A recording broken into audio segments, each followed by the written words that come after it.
Donc, bienvenue à tous.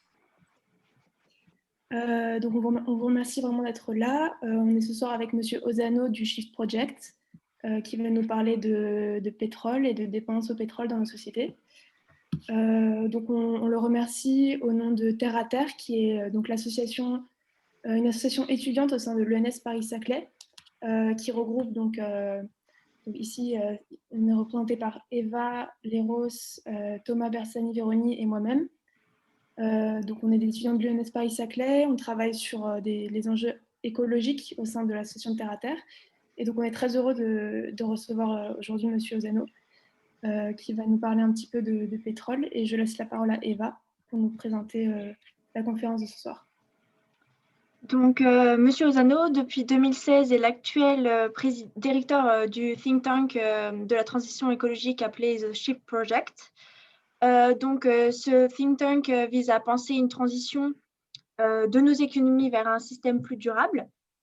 Donc, Monsieur Ozano a suivi tout d'abord une formation de journaliste, notamment en passant par l'Institut d'études politiques de Bordeaux, puis par le Centre de formation des journalistes.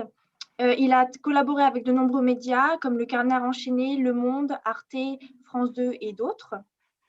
Et il est donc devenu expert sur les questions écologiques et en lien avec les questions économiques. Il a également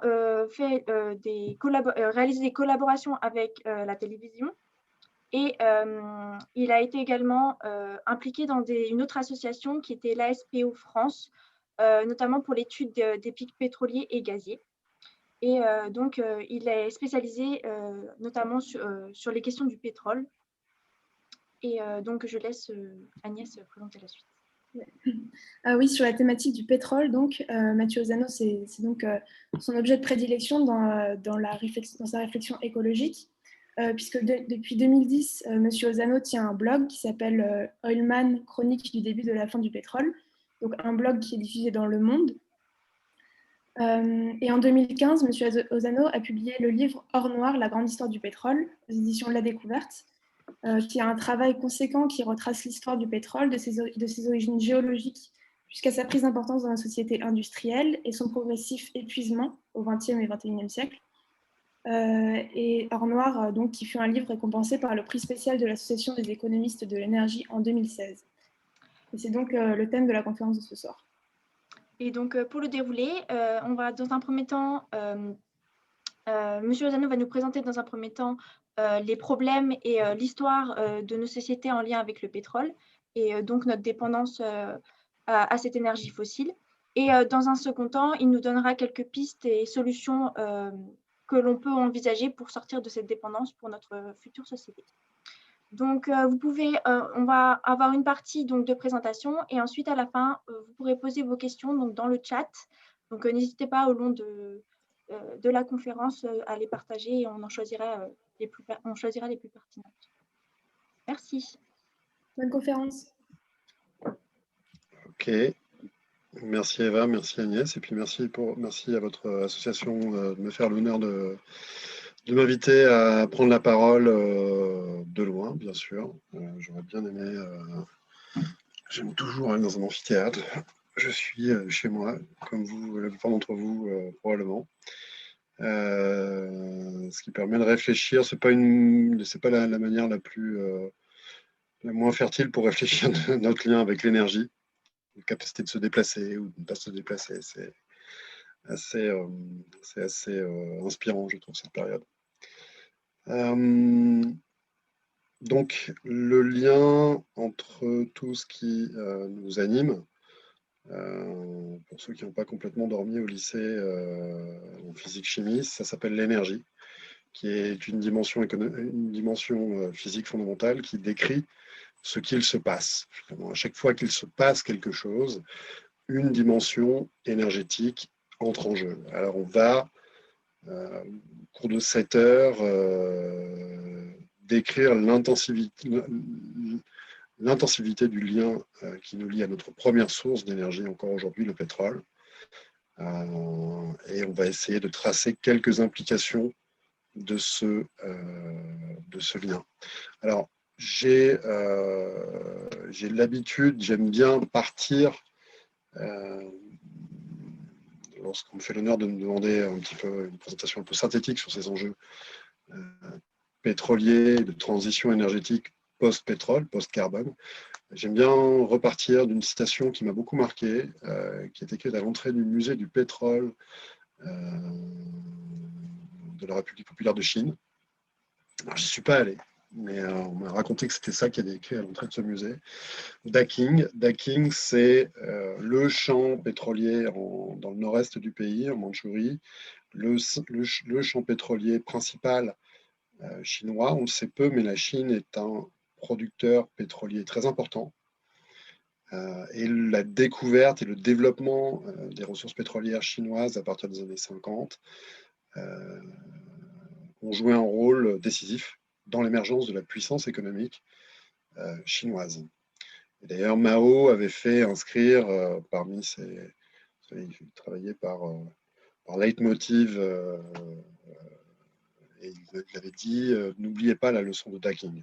Ça voulait dire n'oubliez pas bien finalement le sens de la phrase que vous avez sous les yeux, que le pétrole a une relation compacte avec la force politique, économique et militaire d'un pays. Alors j'aime bien partir de cette phrase parce qu'elle dit, à nouveau, pour ceux qui n'ont pas complètement dormi au lycée en cours de physique-chimie, une évidence, une tautologie. Si l'on joue un petit peu avec les mots, si l'on remplace pétrole par énergie, et si l'on remplace force par puissance, vous retrouvez la petite égalité qui définit le rapport entre puissance et énergie.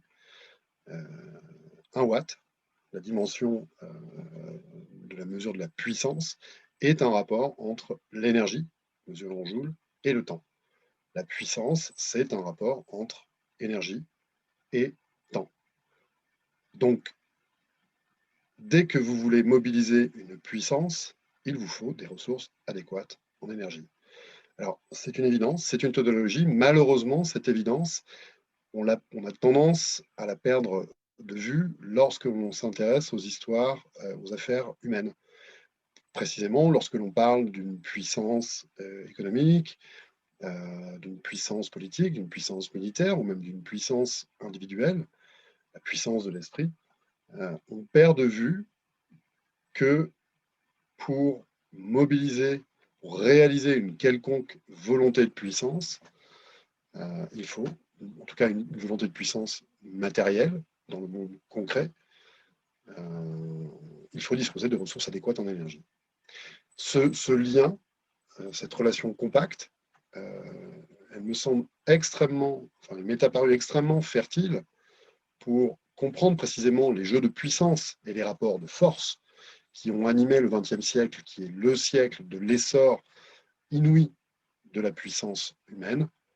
Et dans ces jeux de puissance, lorsque l'on remonte systématiquement à la source énergétique qui permet, qui empêche, dont l'absence empêche l'effectuation d'une puissance, eh bien on retrouve cette espèce de lien trivial, évident lorsqu'on a l'habitude des paillasses des laboratoires de physique, mais que malheureusement, et je pense que c'est l'un des drames fondamentaux qui génèrent tant d'incompréhension lorsque l'on pose la problématique de la transition énergétique, c'est-à-dire de la sortie du pétrole fondamentalement, et les autres énergies fossiles carbonées et tarissables, eh bien, retrouver ce lien, à mon sens, permet de comprendre au moins une grande part du diagnostic et de faire du coup un bout de chemin sur la voie thérapeutique lorsque l'on comprend que l'humanité est à plusieurs égards malade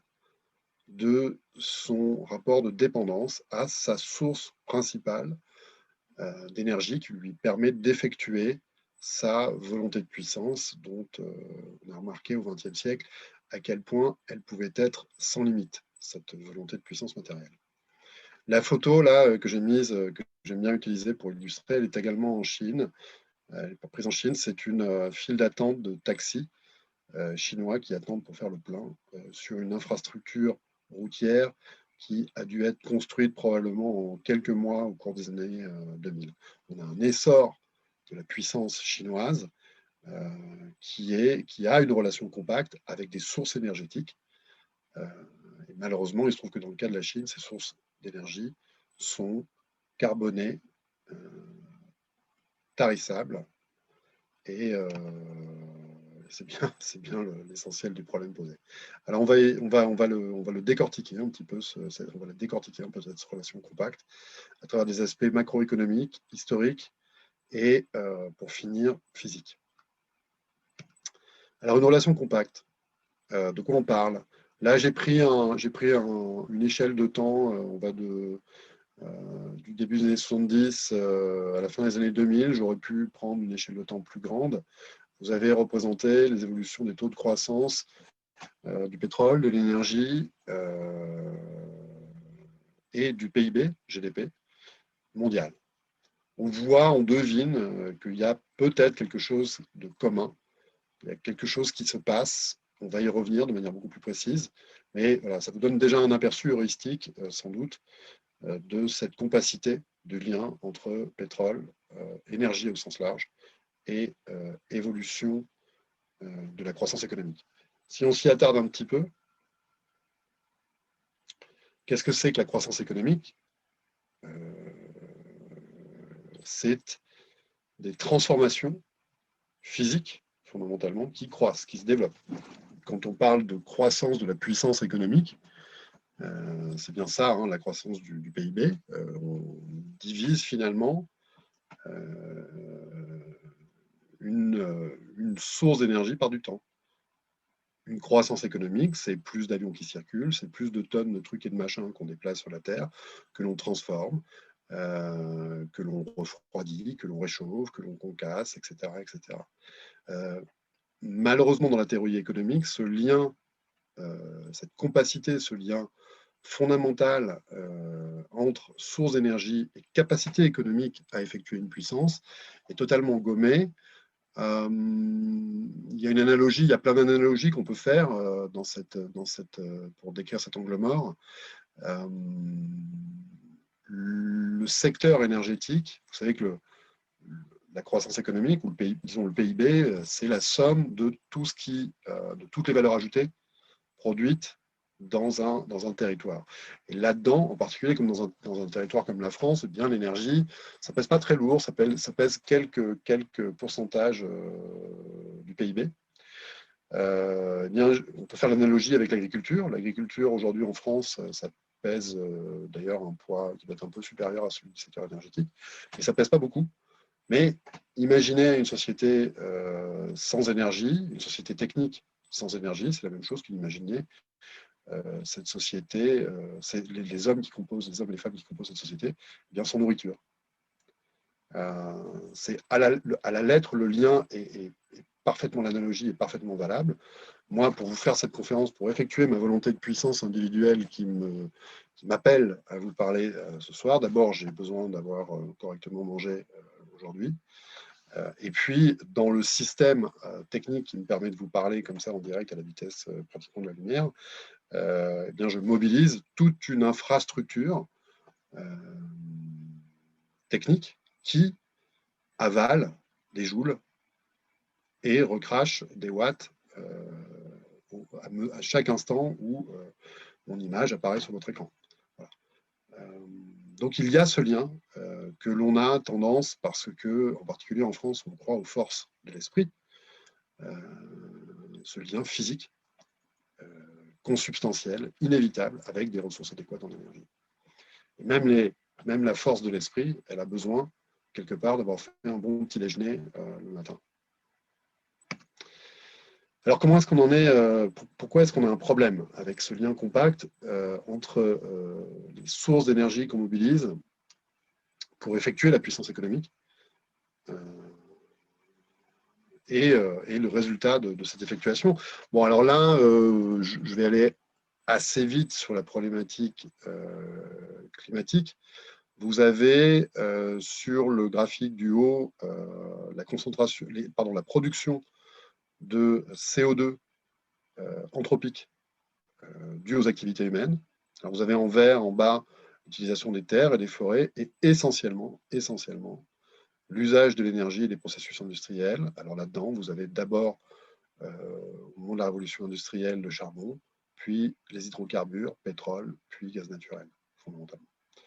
Et vous avez le résultat, qui est en dessous, le départ en flèche de la concentration de CO2 dans l'atmosphère. L'évolution des températures. Là encore une fois, je pense que je n'ai pas besoin de m'attarder outre mesure sur ce sujet.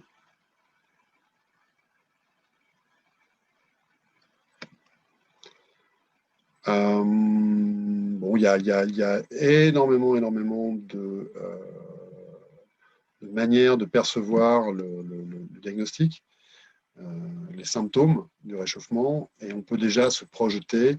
Ici, vous avez en haut le nombre de jours par an au-dessus du seuil létal de 4 degrés. Vous voyez, il y a beaucoup de jours. Si on est sur des scénarios de réchauffement médium à extrême, on peut s'attendre à ce que des régions du globe qui évidemment jouent un équilibre fondamental dans l'écosystème planétaire deviennent tout simplement absolument inhospitaliers, au moins pour la vie mammifère, si ce n'est pour la large partie des organismes développés tout court.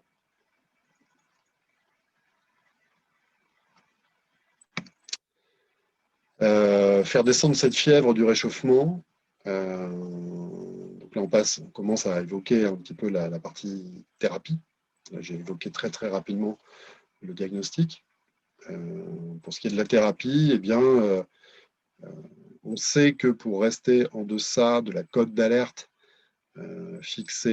définie par les climatologues du GIEC, cette cote d'alerte, c'est, je vous le rappelle, 2 degrés de réchauffement d'ici à 2100 par rapport au niveau moyen des températures de l'ère pré-industrielle.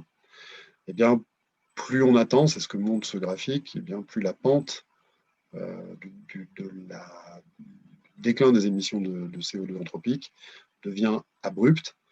Malheureusement, là on retrouve ce graphique-là, il pourrait être intitulé, on pourrait reprendre la fable de La Fontaine, c'est vraiment le lièvre et la tortue.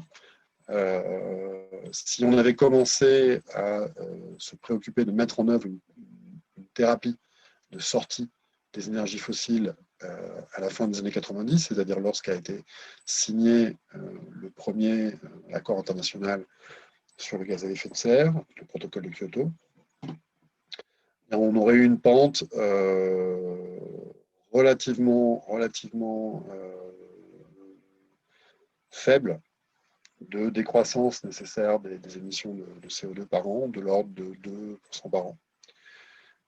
Aujourd'hui, pour espérer, et l'espoir est mince, rester en deçà de la cote d'alerte de 2 degrés, il faudrait avoir une pente grosso modo de 5 degrés, pardon, de 5% par an tous les ans pendant 2 générations pour espérer arriver au niveau d'émissions souhaitées, c'est-à-dire zéro émission nette de CO2 anthropique, d'origine anthropique. Et si on attend encore 5 ans, eh bien c'est 10% par an. Donc, cette histoire de transition énergétique, pour ce qui est de la première partie, il y a 2 excellentes raisons de sortir des énergies fossiles. Là, je vous parle de la première, que vous connaissez bien, la problématique climatique. Il y en a une seconde, que j'évoquerai un peu plus tard. Mais dans les 2 cas, comme vous le verrez, l'histoire se joue maintenant. Elle ne se joue pas au cours de cette génération, elle ne se joue pas au cours de cette décennie, elle se joue entre maintenant et 2025. Pourquoi est-ce que je dis ça? Eh bien, parce que 5% de décroissance des émissions annuelles de CO2 anthropique, ça veut dire, grosso modo, en ordre de grandeur, de manière identique, 5% de décroissance de la consommation d'énergie fossile. Or, comme on va le voir, les énergies fossiles conservant la part du lion dans la consommation d'énergie mondiale, eh bien 5% par an, on n'a jamais vu ça, si ce n'est en temps de récession. Et d'ailleurs, l'année 2020, l'année du Covid, va être dans ces eaux-là. Et en fait, mettre en œuvre les accords de Paris signés à Paris en 2015, les accords internationaux sur la sortie des énergies fossiles, ça revient à faire un Covid, l'équivalent de l'effet d'un Covid tous les ans pendant 2 générations, de manière systématique. Évidemment, ce n'est pas dans le cadre d'une récession brutale, mais c'est dans le cadre, forcément, et on va y revenir, d'une réorganisation de nos activités techniques, celles dont l'énergie constitue le système sanguin. Si on attend 2025, 10% par an, c'est une vue de l'esprit. C'est une vue de l'esprit. C'est-à-dire que la fenêtre se referme 10% par an, même en temps de guerre, on n'a pas ça. Donc ça se joue maintenant. Si on veut garder la moindre chance de rester en deçà de cette cote d'alerte, j'emploie l'expression cote d'alerte parce que vous savez que notamment il y a encore une analogie qui est valable puisque la montée des eaux, les complications qu'on peut avoir de toutes sortes sur les systèmes hydriques continentaux, il y a bien une affaire de cote d'alerte là-dedans. Voilà, donc c'est maintenant ou jamais. Alors, revenons un peu au diagnostic. Je vous ai donné un premier aperçu d'une partie, je parlais de la seconde partie de la maladie, mais revenons un peu en deçà sur cette compacité, sur cette relation compacte qu'on entretient avec l'énergie, et le pétrole en particulier. Donc là, vous avez une photographie un petit peu, alors vous avez quelques photographies à droite d'activités particulièrement voraces en énergie. Et dans le camembert en haut à gauche, eh bien, vous voyez les parts qu'occupent aujourd'hui dans le monde les différentes sources d'énergie dans l'effectuation de la puissance technique, de l'humanité technique.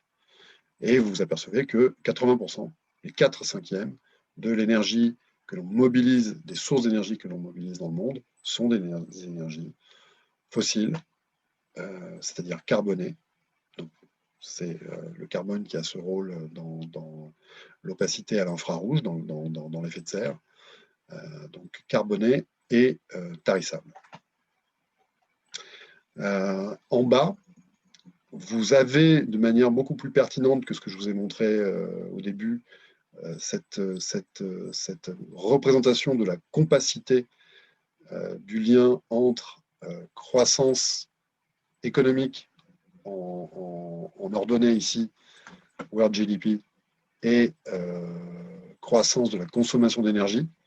Vous avez sur cette période-là, chaque point représentant une année, quelque chose qui ressemble furieusement à une fonction affine, un régime de proportionnalité. Je sais que le terme est mathématiquement pas tout à fait exact, mais il y a une proportionnalité, un régime de proportionnalité qui évolue dans le temps, mais qui évolue très peu, entre effectuation d'une puissance économique et croissance des besoins en énergie afférents pour effectuer cette croissance économique. Et si vous rapportez à ce que j'ai dit au début de mon propos, eh bien, il n'y a rien de surprenant là-dedans.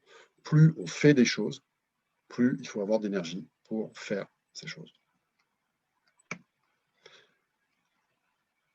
Ce qui permet de revenir à cette notion de lien compact entre la force politique, économique et militaire d'un pays et l'énergie en général, et à tout seigneur, tout honneur, le pétrole en premier lieu, qui, comme vous le voyez ici, voilà, occupe la place reine pour des raisons physiques, pour des raisons naturelles. On va y revenir. Le pétrole est la source d'énergie la plus commode, la plus polyvalente que l'on ait su mettre au jour, et c'est bien pour ça que c'est encore aujourd'hui la première source d'énergie mondiale. Ça veut dire aussi que toutes les alternatives sont plus compliquées. C'est un tropisme universel, ça vaut pour une bactérie, ça vaut pour un être évolué. On va toujours chercher ce qu'il y a de plus commode, ce qu'on a de plus commode sous la main. Les Anglais ont cette expression, ils parlent des low hanging fruits. On va chercher les fruits bien mûrs à portée de main. Et bien, dans toutes les sources d'énergie naturelles mises à notre disposition sur Terre, le pétrole était la source d'énergie la plus commode.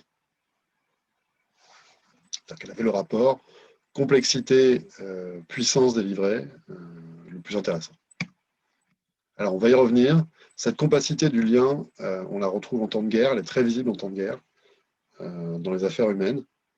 On la retrouve dans la Première Guerre mondiale, où on sait que la cavalerie blindée, les premiers chars d'assaut ont joué un rôle majeur, si ce n'est décisif, pour rompre la guerre de tranchées. Il y a cette phrase, alors là vous avez cette phrase de Lord Curzon qui est assez édifiante. Il y a aussi la phrase fameuse de Clemenceau qui appelait au secours en 1917 le président américain Wilson pour le supplier d'envoyer des navires citernes, comme on disait à l'époque, de toute urgence à travers l'Atlantique pour précisément alimenter l'offensive des Alliés menée par les premiers chars d'assaut. Il a cette phrase, il dit dans les guerres de demain, une goutte de pétrole vaudra une goutte de sang. Donc, il y a cette réalisation de, voilà, l'analogie qui est un peu le titre de ma présentation. Le sang véhicule l'essentiel de l'énergie consommée par un corps. Le pétrole véhicule l'essentiel de l'énergie qui permet au corps, qui constitue le corps technique de nos sociétés, de se mouvoir.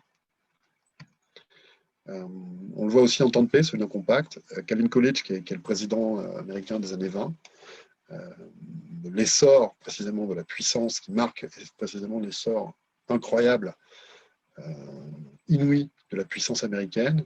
Cette puissance américaine a tout à voir avec le fait que les États-Unis disposaient parmi les plus belles ressources en pétrole dans le monde. Et donc Calvin Coolidge a cette phrase, il l'écrit d'ailleurs dans une analyse qu'il transmet au monde de son cabinet, pour justement, au moment où la géostratégie mondiale américaine se met l'ambition planétaire, la volonté de puissance planétaire américaine voit le jour, précisément. Il écrit « Il est probable que la suprématie des nations puisse être déterminée par la possession du pétrole ». À nouveau, une phrase édifiante de cette relation compacte. À nouveau, en temps de guerre, je vous laisse vous remémorer ce dont il est question ici.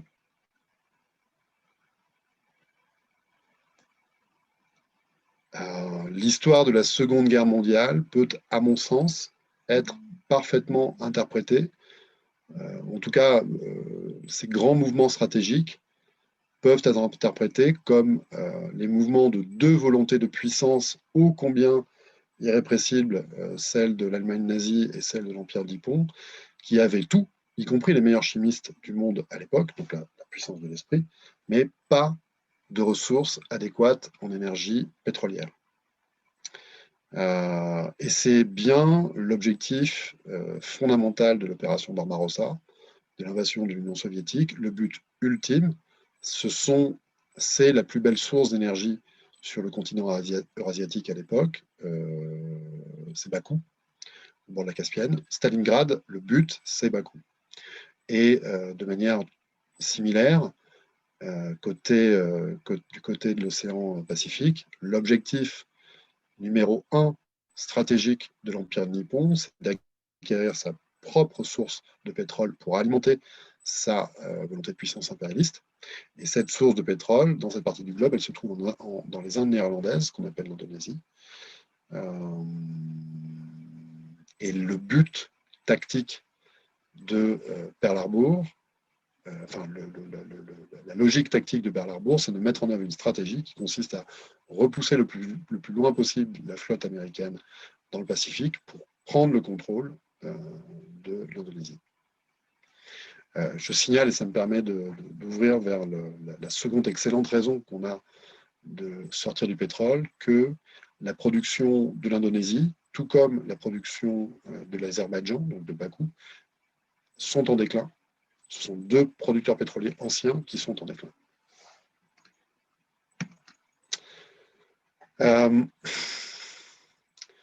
La puissance américaine a décidé, c'est un choix absolument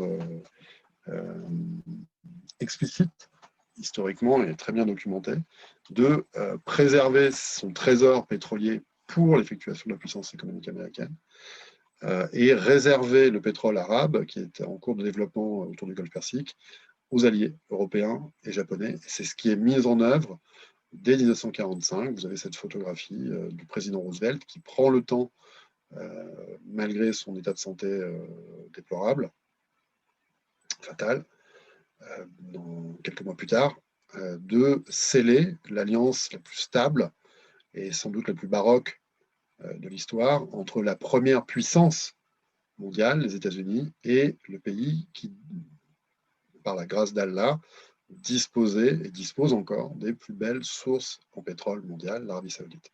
Donc le roi bédouin qui est à la droite de Roosevelt, au centre de cette image, c'est Ibn Saoud, le fondateur de l'Arabie Saoudite. Et finalement, cette alliance entre les États-Unis et l'Arabie Saoudite, elle va perdurer tout au long de la seconde moitié du XXe siècle, et y compris au-delà du 11 septembre 2001, dont on sait que voilà, c'est le plus grave crime, le plus grave attentat perpétré sur le sol américain probablement. Enfin, le plus grave crime, je ne sais pas, mais en tout cas, le plus grave attentat, c'est certain, a été perpétré par des Saoudiens. Et ça n'a pas rompu cette alliance étonnante entre une nation avancée et un pays, on peut dire, sans que ça soit péjoratif, qu'à l'époque, il était parfaitement arriéré. Alors, revenons à cette relation compacte, encore une fois. Alors ici, c'est un graphique qui est un peu difficile à aborder, mais on va s'y attarder, parce qu'il dit à la fois une grosse part du diagnostic et il montre le chemin des possibles en termes de thérapie.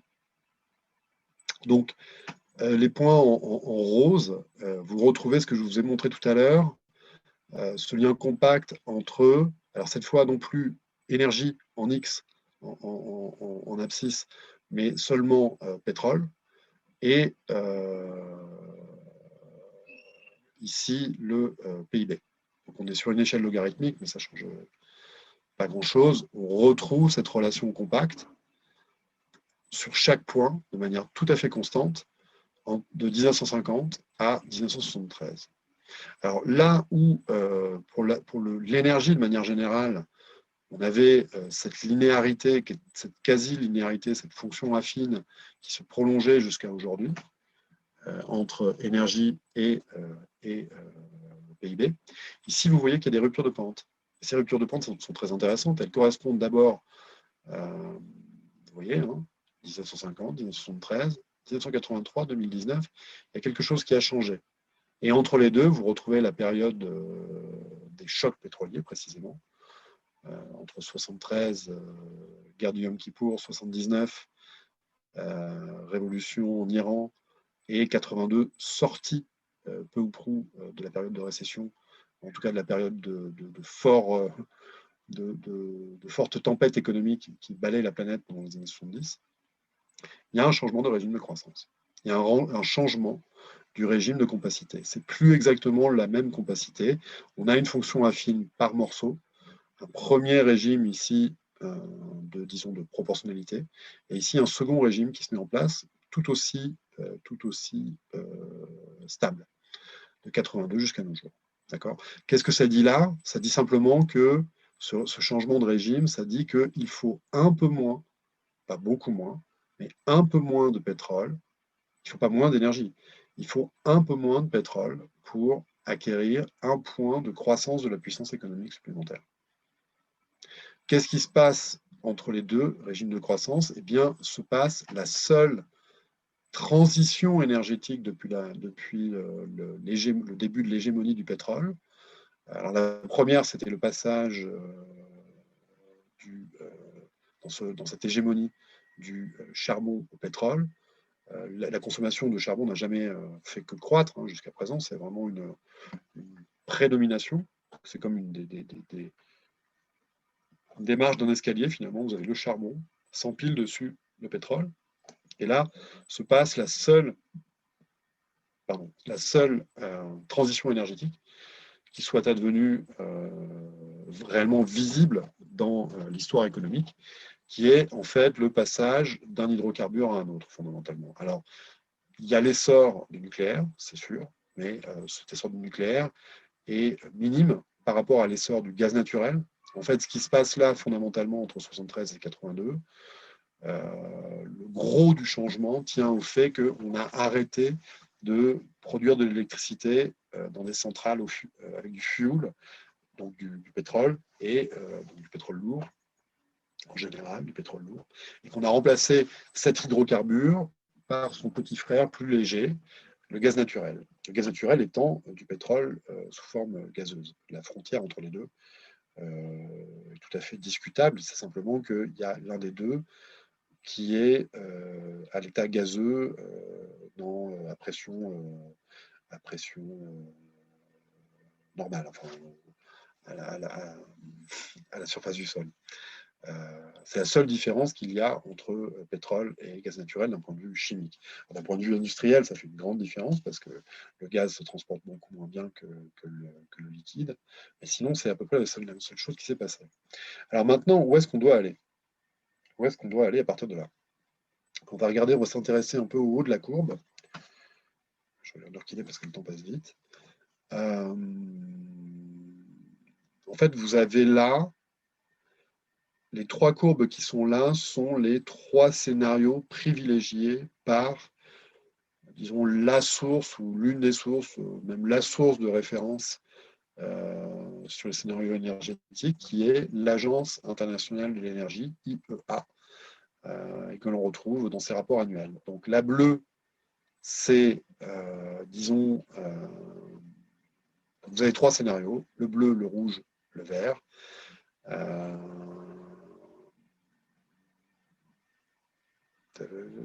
J'essaie de me rappeler où le rouge, c'est ça, okay.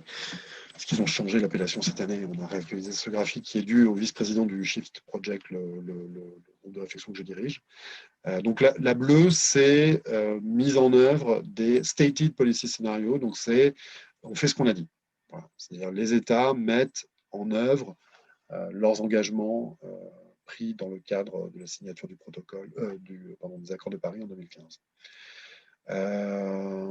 Le scénario vert, c'est ce que l'AIE définit comme un scénario de développement durable. Développement parce que vous constatez là qu'on croît, l'économie continue à croître, puisque sur l'échelle des Y, on va toujours vers le haut. D'accord. Et puis le rouge, bon, on ne va pas trop s'y attarder, c'est sortie lent de la crise du Covid. Et avec donc une croissance qui est plus lente que dans le scénario bleu. Mais retenons surtout le scénario bleu et le scénario vert.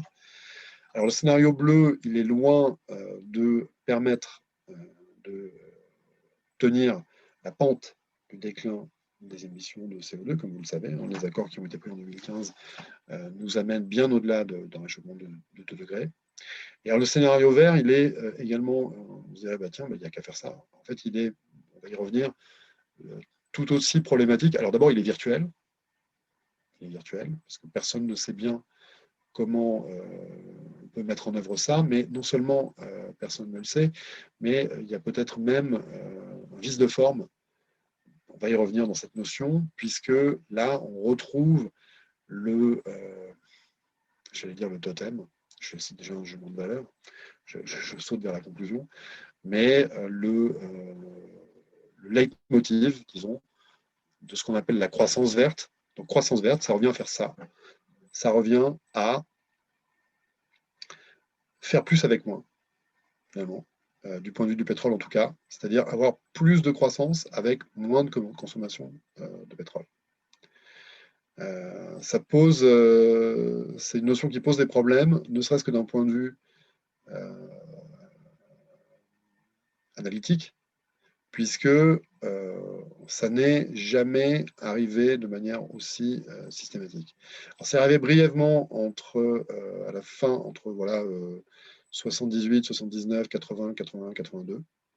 Mais on n'était pas dans un. D'abord, il y avait beaucoup de pays qui étaient en récession très très forte à ce moment-là. Disons que c'est une hypothèse hardie, voilà, d'imaginer, on va y revenir, faire plus de croissance avec moins de pétrole. On va y revenir. Je continue à avancer. Alors sur la seconde excellente raison, il y en a peut-être d'autres, mais disons la seconde excellente raison de nous organiser collectivement pour sortir du pétrole. Alors ça, c'est quelque chose dont on parle beaucoup moins. C'est l'état des réserves mondiales de pétrole. On en parle beaucoup moins pour une raison qui est toute bête. C'est que là où l'atmosphère appartient à tout le monde, et donc n'importe quel chercheur, n'importe quel labo de recherche peut dire des choses intéressantes sur l'atmosphère, et en particulier sur le réchauffement, sur le réchauffement anthropique. Les réserves pétrolières, c'est beaucoup plus compliqué parce qu'elles sont protégées, l'état des réserves pétrolières mondiales sont protégées au moins par le secret commercial et dans bien des cas par le secret d'État, tout simplement. Alors, on a beaucoup parlé de cette problématique du déclin des ressources pétrolières dans les années 2000, jusque dans les colonnes du Financial Times ou de The Economist. On parlait de la problématique du pic pétrolier. Donc, c'est cette question de savoir à quel moment, faute de réserves intactes encore suffisantes, la production mondiale de pétrole déclinera. Je dis ça à l'indicatif et non pas au conditionnel, puisque personne ne conteste que si on ne sort pas, si la consommation de pétrole ne diminue pas d'elle-même, à un moment donné, faute de réserves suffisantes, ça coincera côté production, aussi sûrement que je vais finir par vider cette tasse de thé. Alors, depuis, il y a eu l'essor du pétrole de schiste et des pétroles non conventionnels, donc on a beaucoup perdu de vue, on s'est beaucoup concentré sur cet essor, et on a perdu de vue un problème fondamental qui a trait à l'évolution probable de la production mondiale de pétrole, c'est que eh bien, la production de pétrole conventionnel, le pétrole liquide classique qui constitue plus des 3/4 de la production de carburants fossiles, a passé son pic. Faute de réserves suffisantes, en 2008, nous dit l'année de la crise des subprimes, en 2008, nous dit l'Agence internationale de l'énergie, et c'est confirmé, en fait, il n'y a pas de débat sur cette question-là, la production mondiale de pétrole conventionnel est passée par un maximum, selon toute vraisemblance, un record qui ne sera jamais plus battu, parce que on connaît assez précisément l'état des réserves de pétrole conventionnelles, et on connaît tout aussi précisément, je vais y revenir, les découvertes annuelles de pétrole conventionnel qui sont en déclin. Comme je disais, je vais en revenir tout de suite après. Je vais m'attarder simplement un instant sur ce graphique. Qu'est-ce qu'il dit de manière très simple? Donc, il est issu d'une publication dont je suis l'auteur et qui a été mise en ligne sur le site du Shift Project en juin dernier, qui a été un peu reprise par la presse, et qui va donner lieu à une seconde étude davantage circonstanciée que j'ai confiée à des hommes de l'art du pétrole, qui sera publiée dans les mois qui viennent sous l'égide du ministère des Armées. Pourquoi le ministère des Armées? Parce que ce déclin de la production d'un grand nombre de pays de producteurs de pétrole conventionnels pose évidemment, de toute évidence, des problèmes géostratégiques majeurs, en particulier pour l'Europe et la France, puisque l'Europe est, avec la Chine, le premier importateur mondial de pétrole. Il importe un peu plus de 10 millions de barils jour, c'est-à-dire à peu près un dixième de la production mondiale, est importé pour être consommé quotidiennement en Europe, et que l'Union européenne ne dispose pas, en tout cas plus depuis le Brexit, de sources domestiques de pétrole conventionnel. Et ce que se dit ce graphique, j'y viens, c'est que là, vous avez représenté en fait sur ce camembert les approvisionnements de l'Union européenne en 2018 par pays d'origine. D'accord? Donc, un tiers du pétrole qui est consommé au sein de l'Union européenne, du pétrole brut, vient de Russie. 7% du Kazakhstan, 7% du Nigeria, ainsi de suite. 7% vient de Norvège, ainsi de suite. Alors, tous les pays qui sont en rouge là sont appelés à décliner leur production et, selon toute vraisemblance, appelés à décliner d'ici à, d'ici à 2030, sur la période 2019-2030, pour des raisons géologiques. Et qui dit ça? Ce n'est pas moi, c'est Rystad. Donc Rystad, c'est l'une des 3 agences d'intelligence économique sur le pétrole de référence. Il y en a que 3 dans le monde. C'est une espèce de mutuelle d'espionnage des pétroliers qui regardent entre eux ce qu'il y a dans les entrepôts du voisin. C'est une base de données qui est utilisée notamment par l'Agence internationale de l'énergie. Et ce que dit cette base de données, c'est que la Russie, le Kazakhstan, le Nigeria, l'Azerbaïdjan, donc là vous retrouvez déjà l'ex-bloc soviétique, l'Algérie, l'Angola, vont, selon toute vraisemblance, compte tenu de ce qu'on sait de leurs réserves pétrolières, décliner dans les années qui viennent de manière pratiquement irrémédiable. Alors, qu'est-ce qui se passe de ce point de vue-là? Je m'y attarde un petit peu parce que pour nous, au Shift Project, c'est une seconde excellente raison prudentielle de nous organiser très très vite pour apprendre à nous passer de pétrole dans nos systèmes techniques.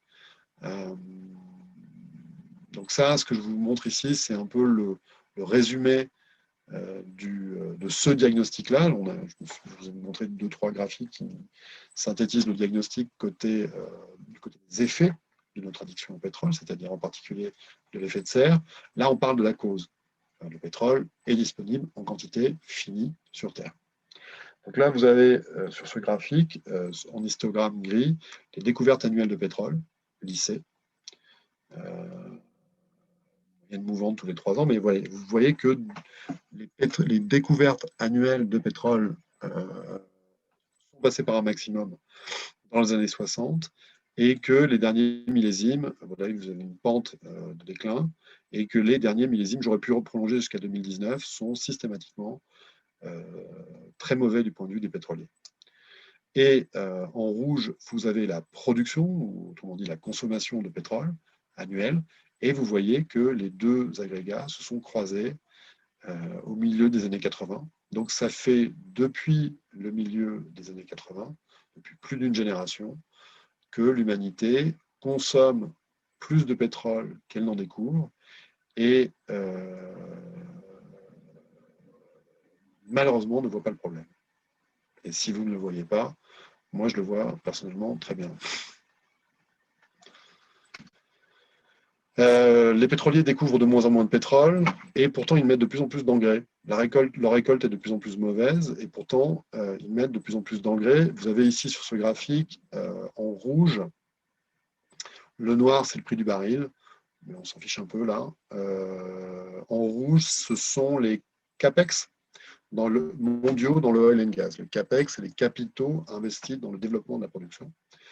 Donc vous voyez tout simplement qu'au cours de la dernière décennie, et même des 2 dernières décennies, on a mis plus d'engrais, plus de capitaux pour acheter des plateformes pétrolières, pour acheter des pompes, pour acheter des outils de calcul, etc., pour trouver du pétrole et développer la production pétrolière. Eh bien, malgré cela, on n'a jamais aussi peu découvert de pétrole.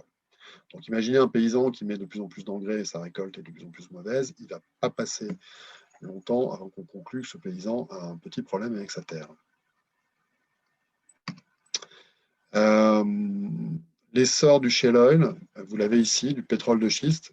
Donc là, vous avez le déclin de la production américaine des États-Unis, donc il y a de longtemps été de très loin le seul premier, l'hégémone ultime de la production mondiale de pétrole.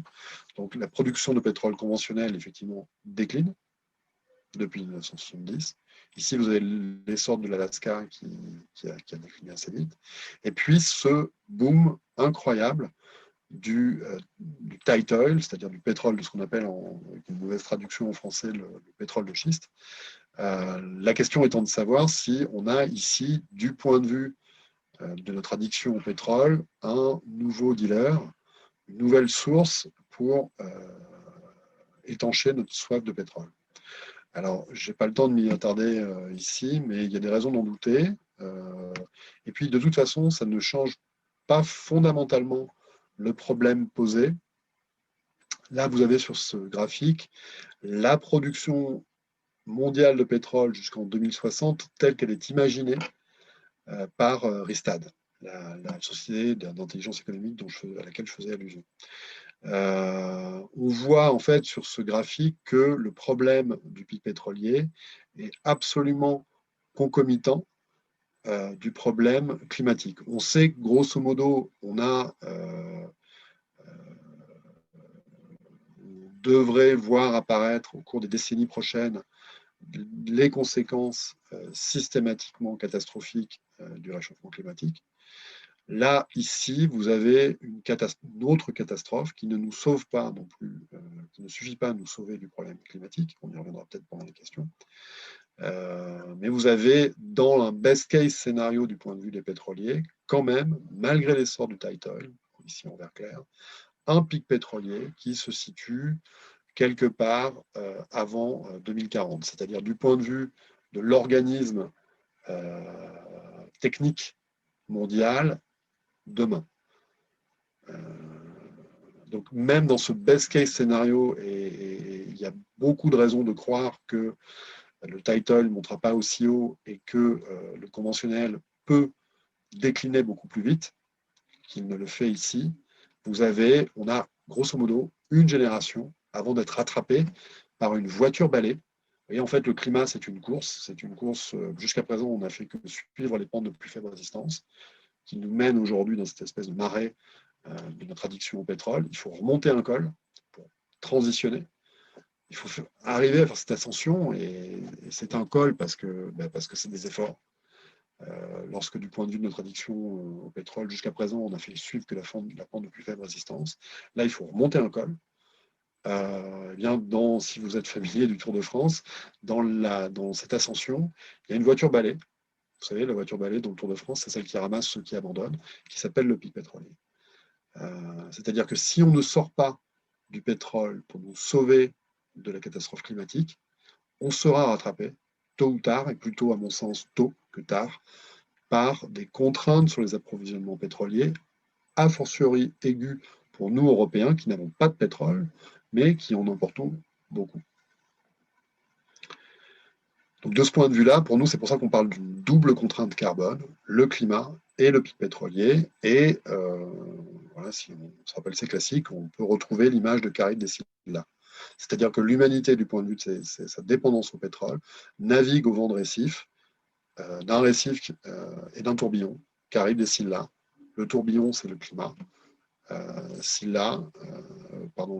Le récif, c'est le pétrole. Je ne me rappelle plus laquelle de Caride est le récif et laquelle est le tourbillon. J'aurais dû réviser un peu plus mes classiques avant de sortir cette image. Bon, j'avance un peu plus vite. Là, vous avez sur ce graphique la même chose représentée. Je vais en terminer sur cette question de la seconde contrainte carbone. Vous avez exactement la même chose que sur le graphique précédent, c'est-à-dire la production mondiale de pétrole jusqu'à aujourd'hui, en 2020, est telle qu'elle est imaginée par Rystad sur le futur.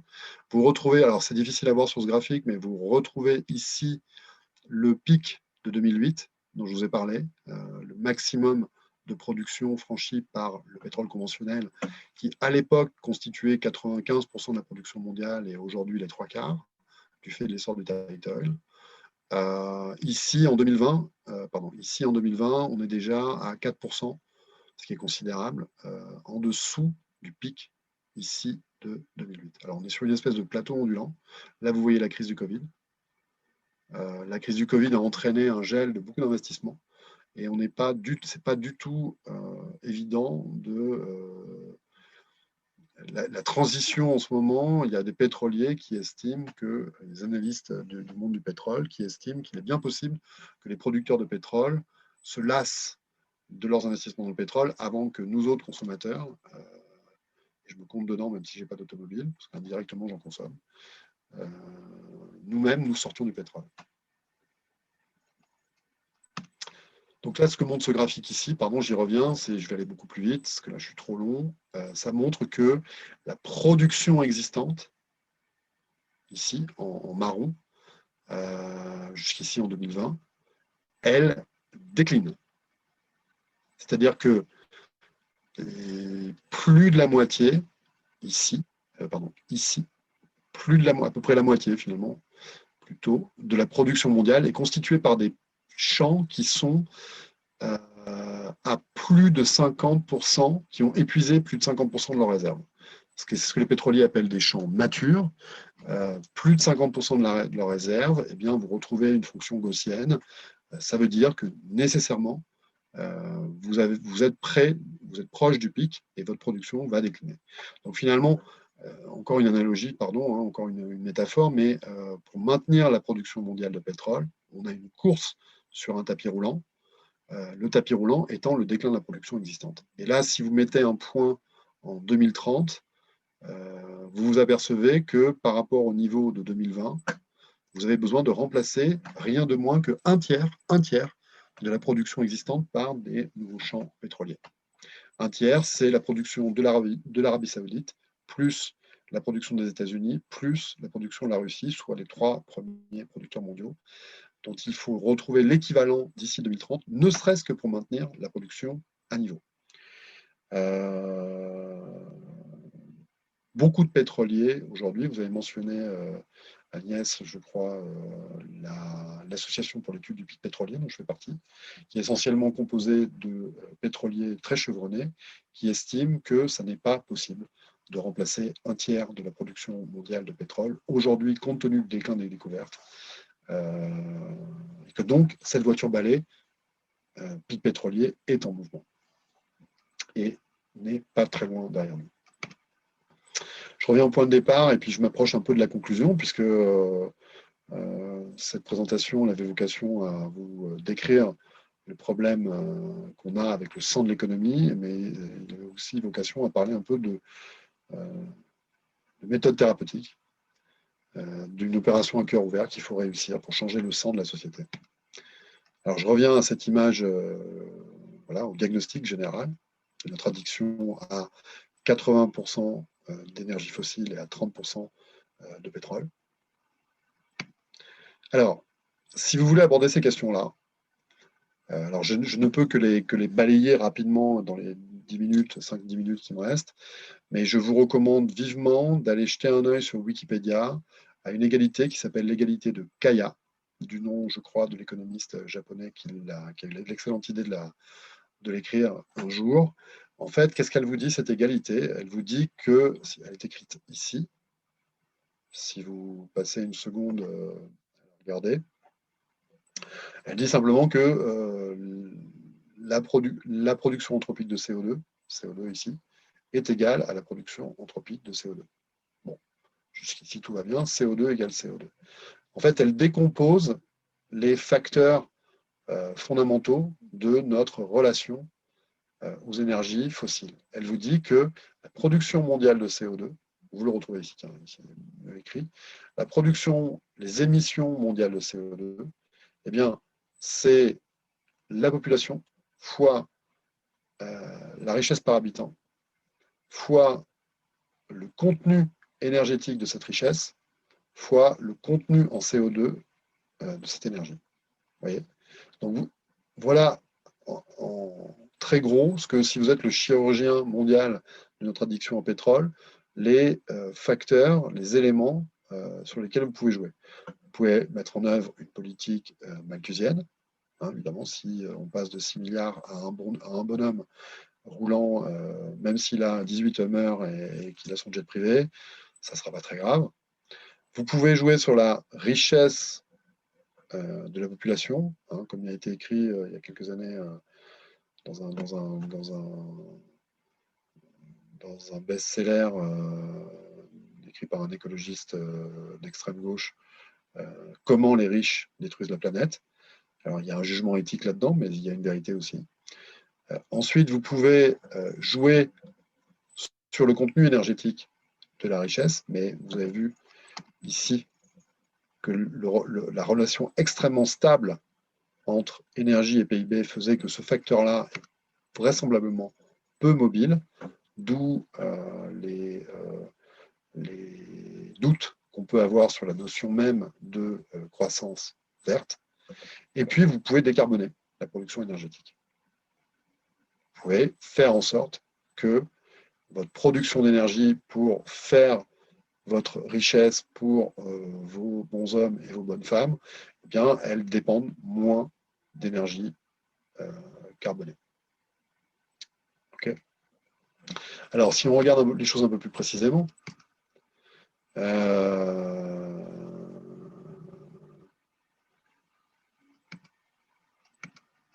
regardons comment les choses évoluent.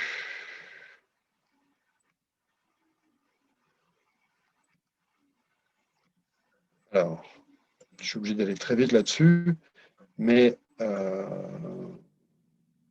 population mondiale croît, la richesse par habitant croît. Le contenu énergétique, c'est très intéressant, le contenu énergétique du PIB, c'est ce qu'on voit sur le... Enfin, on ne le voit pas d'ailleurs, mais justement parce que cette évolution est très lente, du contenu en énergie sur la courbe précédente où je vous montrais en X l'énergie et en Y le PIB, il décroît lentement. Et depuis, sur la période 1980-2015, on a très très peu décarboné. Maintenant, et donc, par conséquent, au résultat, la production anthropique de CO2 a augmenté d'1,8% par an. Si on change de lunettes, on s'aperçoit que malheureusement, au lieu de commencer à résoudre le problème dans les années 2000, on l'a aggravé. C'est là on est passé sur la période 2000-2015. Et là, vous voyez la croissance des émissions de CO2 qui a augmenté, avec une difficulté croissante à épargner de l'énergie lorsque l'on fait de la croissance économique. Et on est passé de 0,9 à 0,6. Donc les gains d'efficacité énergétique se sont ralentis. Et puis ici, qu'est-ce qui s'est passé du point de vue du contenu en CO2 de l'énergie? Eh bien, tout simplement, c'est la croissance de la Chine qui est essentiellement alimentée par du charbon et du pétrole. Vous voyez qu'on n'a pas commencé du tout à résoudre le problème posé. Les gains en efficacité énergétique sont lents. L'efficacité énergétique, c'est le rapport finalement entre l'intensité énergétique du PIB, c'est les gains. On fait de la croissance, mais en mobilisant des outils techniques qui sont moins voraces par unité de PIB en énergie. Mais on sait qu'on a des gains qui sont beaucoup trop lents pour espérer atteindre le but. Et alors finalement, je suis obligé d'accélérer de manière un peu brutale, mais donc là, vous avez l'évolution tendancielle des gains d'efficacité énergétique. Pourquoi je m'attarde là-dessus? Parce que c'est le premier levier qui est évoqué politiquement, celui qui fait le moins le mal, parce qu'il parle moins d'évolution sociétale, c'est de dire le progrès technique va nous sauver. Et en fait, quand on regarde dans les scénarios, ce qu'on appelle les scénarios 2 degrés de place, notamment celui de l'AIE, on tombe sur des ruptures qui, au cours de l'histoire économique, ne se sont jamais vues dans les gains d'efficacité énergétique du PIB. Et ça, c'est pour les scénarios 2 degrés, mais pour les scénarios, c'est encore plus flagrant. Sur les scénarios en deçà, visant un objectif de réchauffement de 1,5 degré, là, vous avez carrément une rupture de pente qui tient, en tout cas si on raisonne d'un point de vue scientifique, de l'alchimie quasiment, ou de la vue de l'esprit, puisque vous avez en fait, oui, de l'alchimie, c'est-à-dire qu'on fait plus avec beaucoup moins, et on retrouve ça. C'est le problème qui est posé par le cadre analytique aujourd'hui de ces questions-là, c'est que vous retrouvez ici énergie, toujours énergie et PIB. Là, vous avez la tendance historique, toujours cette fonction affine par morceau, et puis une hypothèse un petit peu optimiste qui est que Toute chose égale par ailleurs, si on ne faisait rien, si on ne mettait pas en œuvre de politique de décarbonation, on pourrait continuer à avoir des gains d'efficacité énergétique situés dans le haut de la fourchette de ce qu'on a observé historiquement. Vous voyez, 1% historiquement, de l'ordre de 1%, et ici de l'ordre de 1,5%, ce qui est le meilleur de ce qu'on a observé historiquement. Okay. Et là, vous avez en gris, là, cette espèce de chevelure grise, ce sont tous les scénarios de degrés. Et là, c'est la moyenne des scénarios de degrés. Donc celui de l'AIE, celui de Greenpeace, celui de tout un tas d'institutions. Vous voyez que tous, sans exception, misent sur une rupture de pente technologique dont on ne voit pas très bien où elle puise sa légitimité. Disons que ce sont des hypothèses hardies, comme il se doit, une hypothèse hardie doit être soutenue par une démonstration, et cette démonstration est absente très largement. Vous pouvez vous référer, si vous ne me croyez pas sur parole, à un rapport que le Shift a publié fin 2019, qui a eu les honneurs de la couverture des Échos, notamment, qui a été commandité par l'AFEP, qui est l'association des plus grandes entreprises françaises, qui pointe le fait que les hypothèses de gain d'efficacité énergétique que l'on retrouve dans les scénarios de degrés sont des hypothèses hardies, pour dire le moins, et qui ne sont pas étayées par, loin s'en faut, par des démonstrations convaincantes. Avec carrément effectivement, on retrouve des scénarios, là je crois que c'est celui de Greenpeace, où on retrouve cette situation pour moi de l'ordre de l'alchimie, de la croissance verte, où on aurait plus d'activités, plus de choses, plus de transformations physiques, in fine, avec moins d'énergie et de matière. Ce qui, ne serait-ce que du point de vue de l'histoire économique, appellerait une démonstration qui n'existe pas. Alors, je finis rapidement sur nous, la manière dont on travaille au Shift Project. En fait, au Shift Project, on laisse tomber le PIB. On ne s'en préoccupe pas dans notre analyse de ce qu'on propose d'une méthode thérapeutique cohérente. On se pose le problème fondamentalement dans les dimensions matérielles de l'économie, à savoir les gens, les tonnes de trucs et de machins, les joules, les kilomètres, autrement dit, des dimensions purement tangibles. Un euro aujourd'hui ou un dollar, moi je ne sais pas trop ce que ça veut dire. Par contre, un joule ou une tonne ou un bonhomme ou une bonne femme, je sais ce que c'est.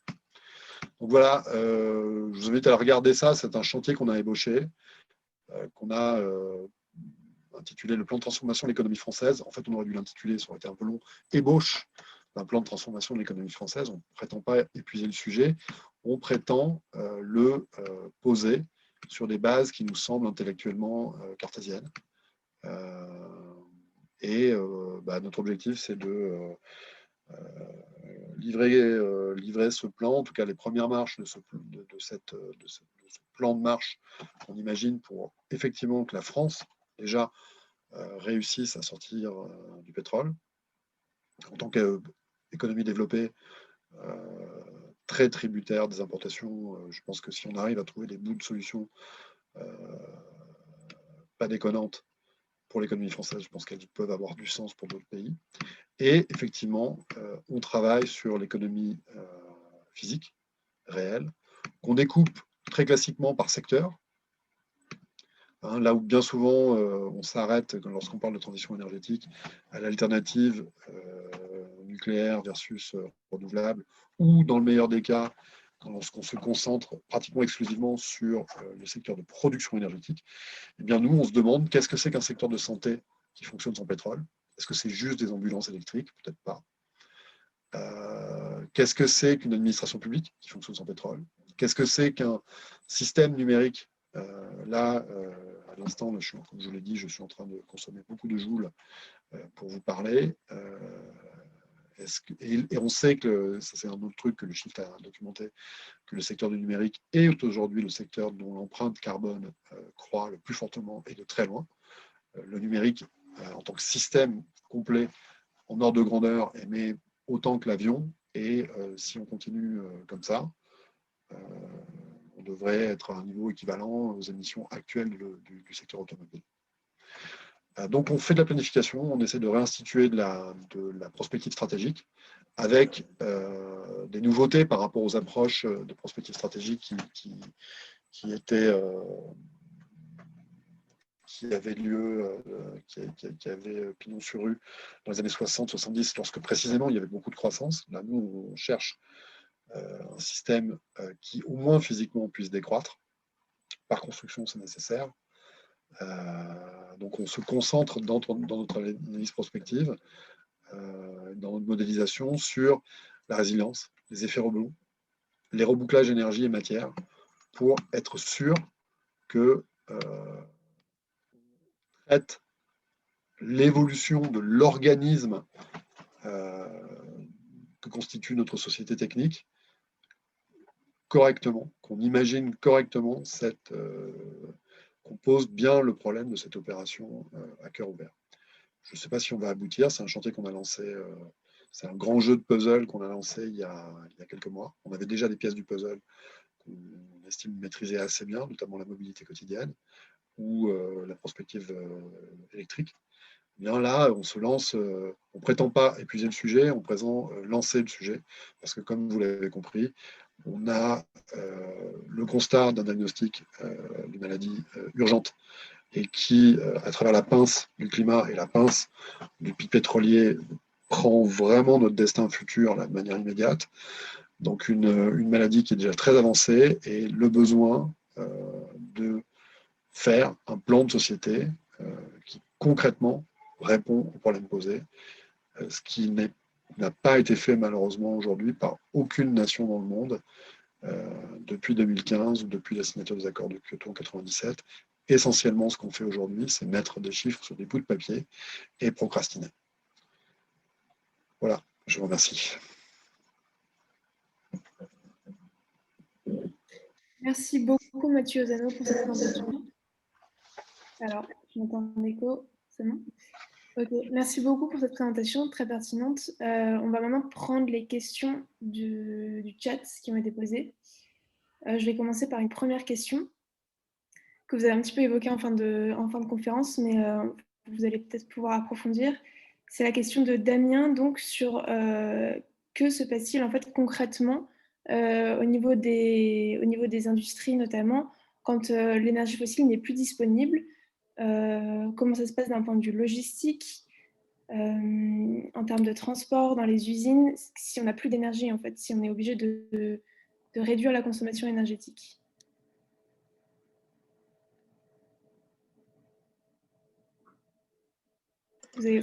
Toutes choses égales par ailleurs, ben, ça se passe très mal.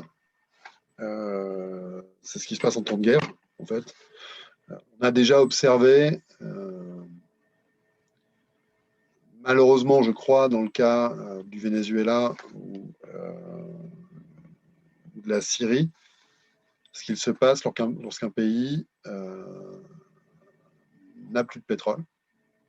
Bon, je prends deux exemples où on en a beaucoup moins.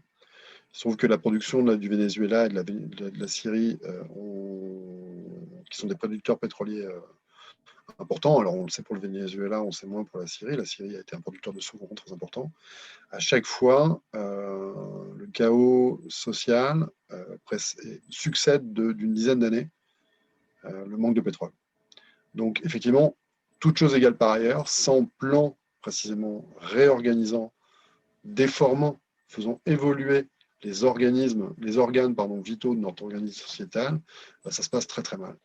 Donc cette question faussement candide, je pense, que vous me posez, elle suppose précisément ce qu'on cherche à faire, ce qui est difficile, hein, ce qu'on cherche à faire, c'est d'imaginer le fonctionnement des organes vitaux de la société sans pétrole. Donc, l'un des moyens, alors il y a deux moyens, c'est on l'a vu avec l'égalité de Kaya, hein, c'est de décarboner, fondamentaux, hein, les principaux, les plus simples, les plus atteignables, c'est de décarboner la production d'énergie et d'avoir des organes vitaux qui ont moins besoin d'énergie pour remplir leur rôle. Alors il faut l'imaginer. Il faut l'imaginer. Nous, on a aujourd'hui un groupe de travail de 5 personnes qui travaillent que sur le métabolisme industriel et comprendre comment est-ce qu'on peut avoir, et je vous garantis que boucler l'équation est quelque chose de très ardu, comment est-ce qu'on peut avoir un fonctionnement, un système industriel qui livre, qui répond aux besoins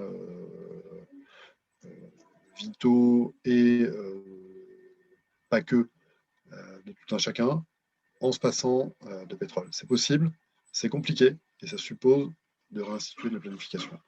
Alors, je pourrais évoquer des solutions particulières, hein, mais disons que pour revenir pour évoquer un peu ce que ça suppose, je disais tout à l'heure que lorsqu'on parle de transition énergétique, malheureusement, on se contente en général de s'arrêter à l'alternative qui est vraiment l'arbre qui cache la forêt, nucléaire versus renouvelable. Il faut comprendre si on est capable de produire beaucoup et jusqu'à quel point de la chaleur avec des sources non fossiles. Donc là, il y a des questions de stock. Est-ce qu'on est capable de mobiliser des stocks, notamment de matières végétales, sur un territoire comme le territoire français, en quantité suffisante pour répondre à quelle portion on a besoin. On peut imaginer faire passer des usages fossiles vers des usages électriques décarbonés, évidemment. Et là, effectivement, on retombe sur la question du mode de production de cette électricité décarbonée. Donc là, le problématique de l'alternative nucléaire versus renouvelable, la problématique technique est absolument centrale, c'est évident. Mais ça doit toujours se raisonner de manière systémique.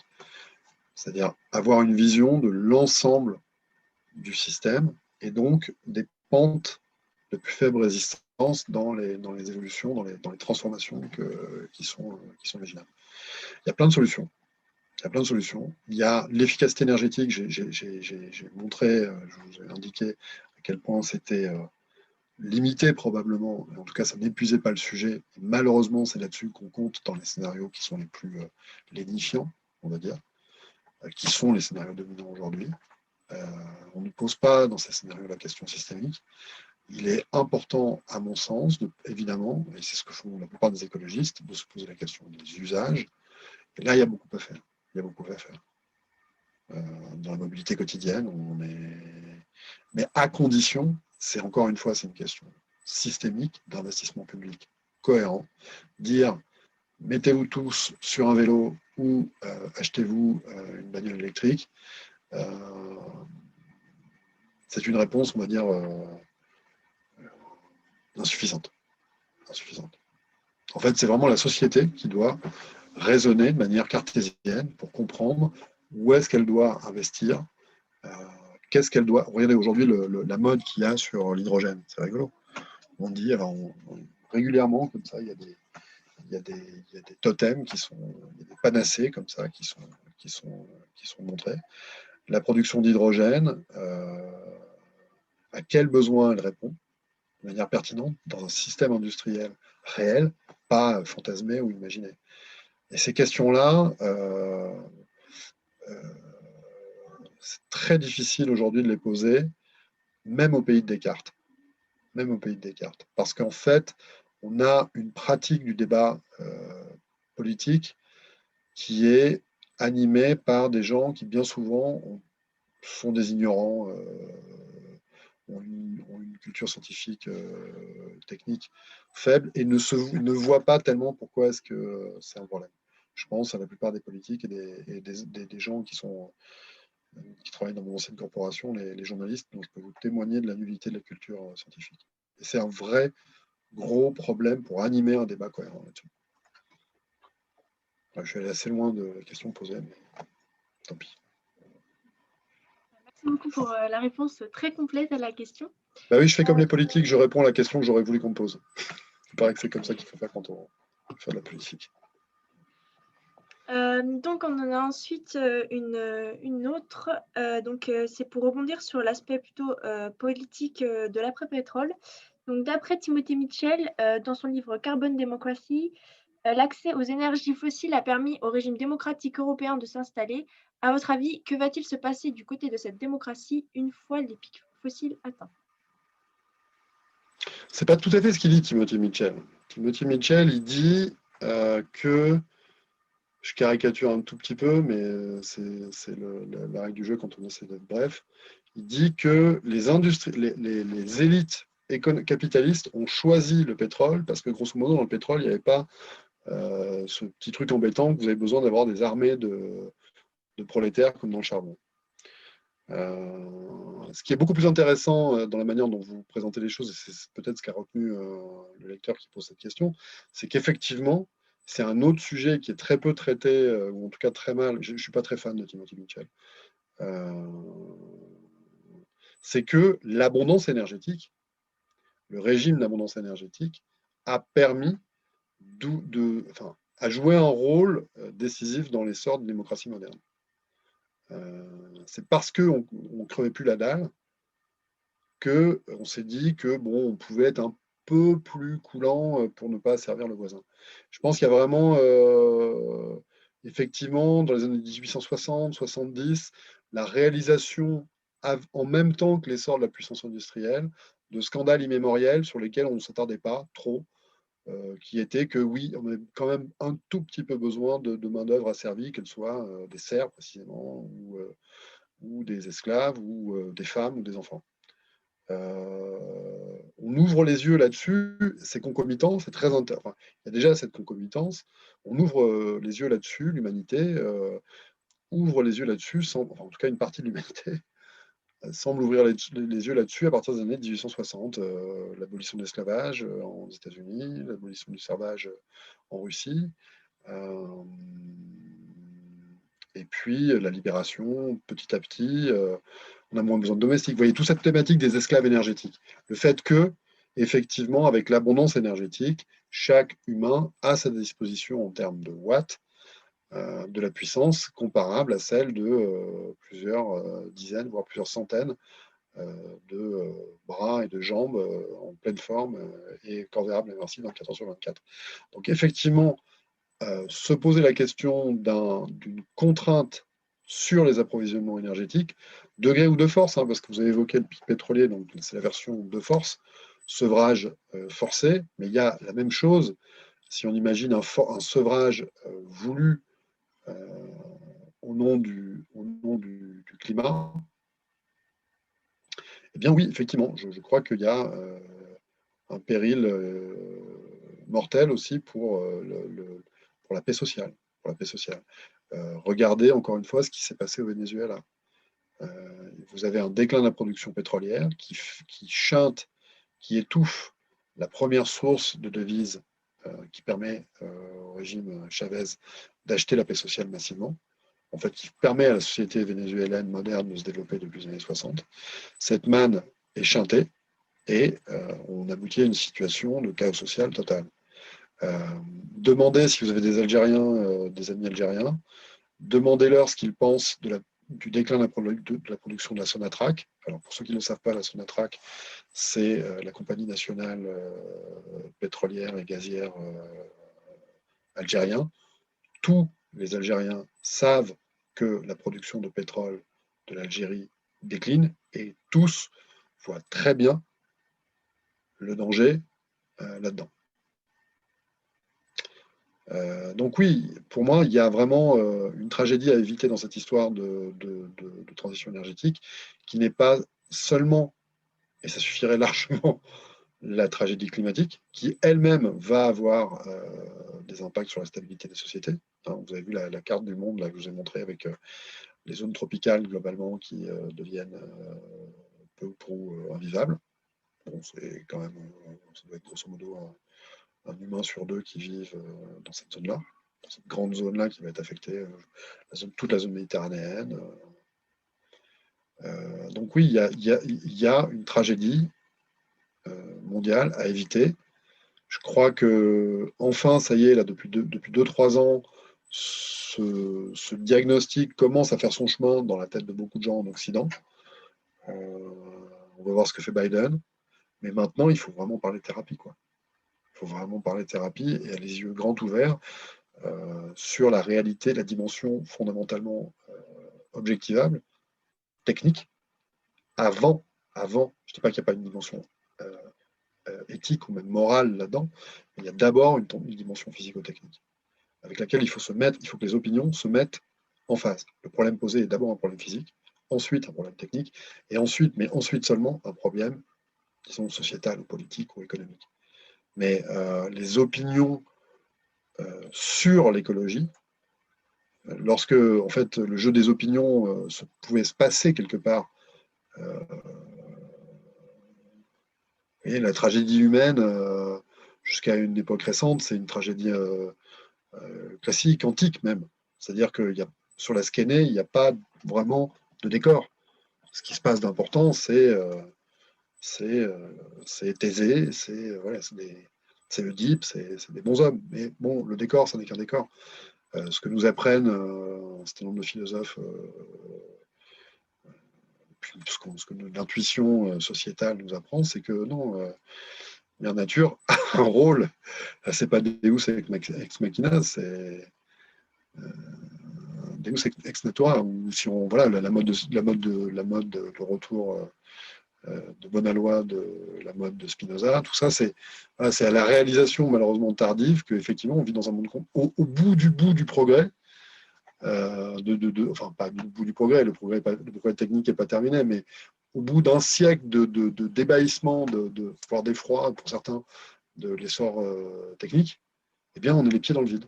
Voilà, c'est ça la postmodernité. On est assis les pieds dans le vide. Donc il faut regarder où est-ce qu'on est de la situation. Voilà.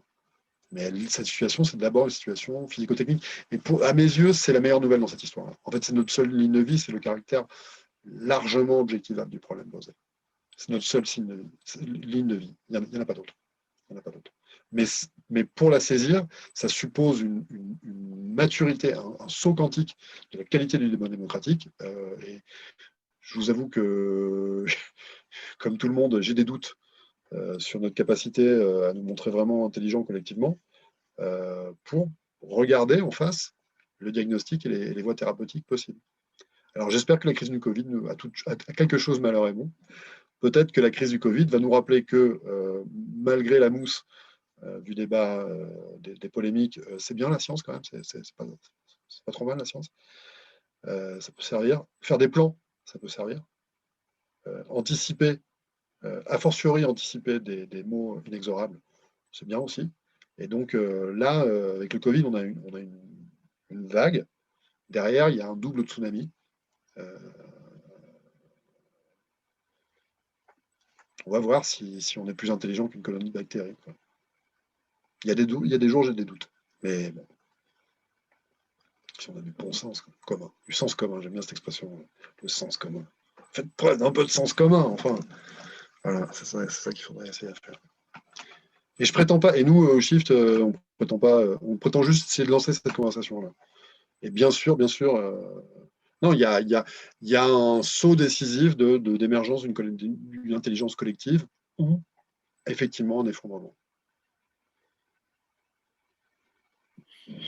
Merci beaucoup pour votre réponse. On a un peu dépassé l'heure déjà.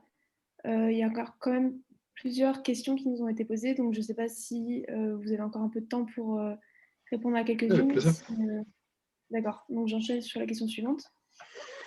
Au niveau politique, donc je reste un petit peu au niveau politique, on nous a posé la question par chat de savoir si vous avez des relations avec le monde politique, en particulier dans le contexte là, avant 2025 de ce que vous annoncez, et en particulier aussi en vue des présidentielles de 2022. Est-ce que, par exemple, le Shift Project a une visée politique? Est-ce que vous pensez vous allier avec un candidat politique ou est-ce que vous restez vraiment apartide et indépendant? Ah, apatride. on est très chauvin au Shift Project, même si on s'est donné un nom anglais. On pense que la France. Déjà, on pense que. Alors, on pense qu'on a un tout petit rôle historique à jouer du fait que les accords de Paris ont été signés à Paris. Donc on a une toute petite responsabilité historique par rapport à sa morale.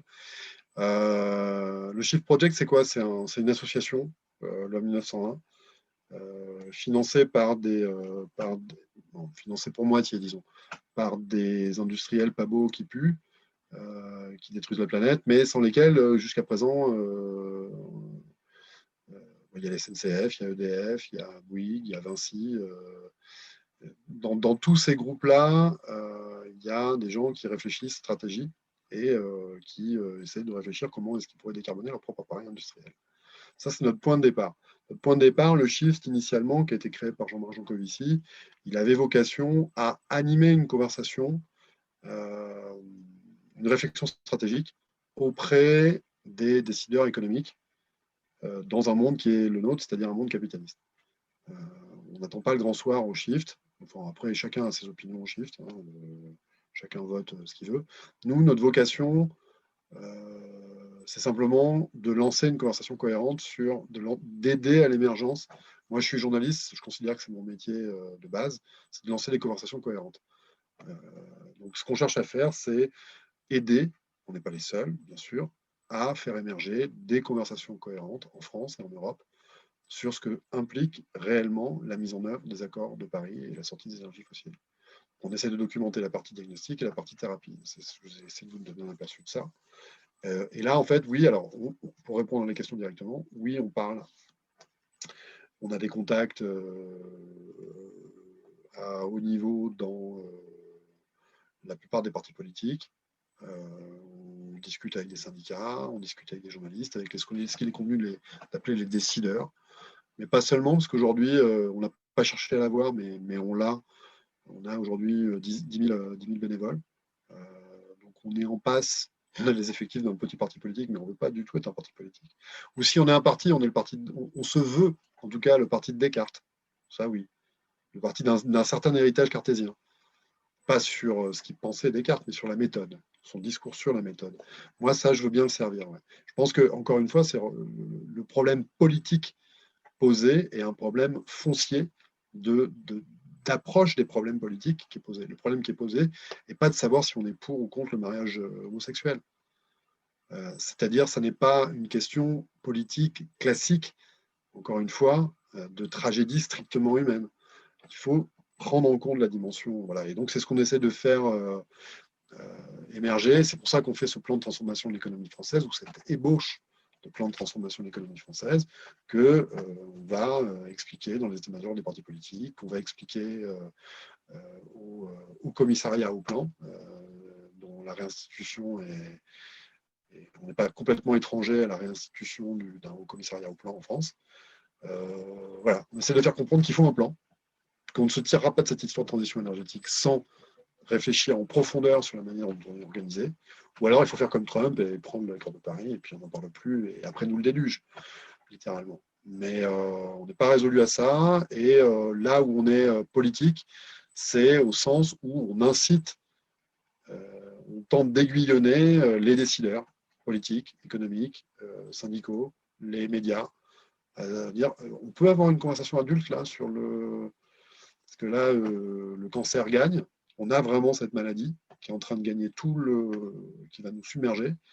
Est-ce qu'on peut prendre le temps d'avoir une conversation? Et après, chacun au sein du Shift, je vous dis, hein, on a des gens de gauche, de droite. Et c'est d'ailleurs un des trucs dont je suis très content, c'est qu'au Shift, j'ai un ancien patron du CAC 40 dans mon bureau, enfin dans le bureau de l'association, je veux dire. Il n'est pas dans mon bureau. Je peux pas. Mais j'ai aussi d'affreux gauchistes, d'affreux décroissants chevelus, fumeurs de joint. Mais on est tous, on se veut tous en tout cas, cartésiens. C'est ça qui nous rassemble, je crois.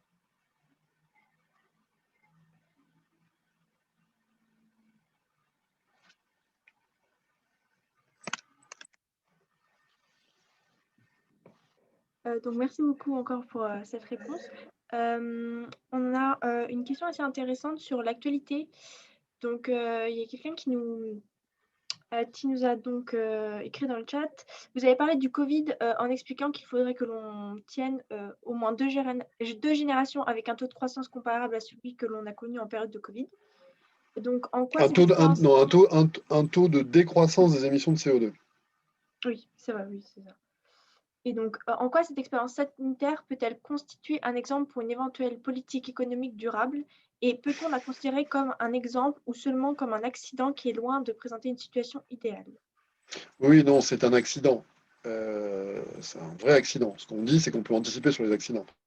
C'est-à-dire que là, du point de vue strict de ce qui me préoccupe, de ce qui nous préoccupe, c'est-à-dire la décarbonation, ce qui se passe avec la crise du Covid, c'est pas une décarbonation, c'est un sevrage brutal. Non, plutôt pas un sevrage brutal, pardon, excusez-moi, c'est un trou d'air en fait. Voilà. C'est-à-dire que c'est une récession qui entraîne une chute très forte, mais qui est une chute provisoire, parce qu'au sortir de cette crise, et j'espère qu'on ne va pas tarder à en sortir, on ne sera pas plus avancé sur la voie de la décarbonation. On n'aura pas transformé l'organisation du système technique de façon à ce que, de manière systématique, ils aient moins besoin de pétrole, de gaz et de charbon. Donc, ce que ça dit, pour moi, l'enseignement que j'en tire, il y a beaucoup de choses, il y a énormément de choses. D'abord, c'est ce que je l'ai déjà dit, c'est utile de prévoir. Il paraît que gouverner, c'est prévoir. C'est utile de faire des plans. C'est utile d'imaginer le pire. Lorsque je travaille pour ma part quotidiennement ces derniers temps sur la question du pic pétrolier, jouer les Cassandres, c'est pas une vocation, quoi. Par contre, ça me semble être important qu'on documente bien le problème pour comprendre ce qui nous pend au nez.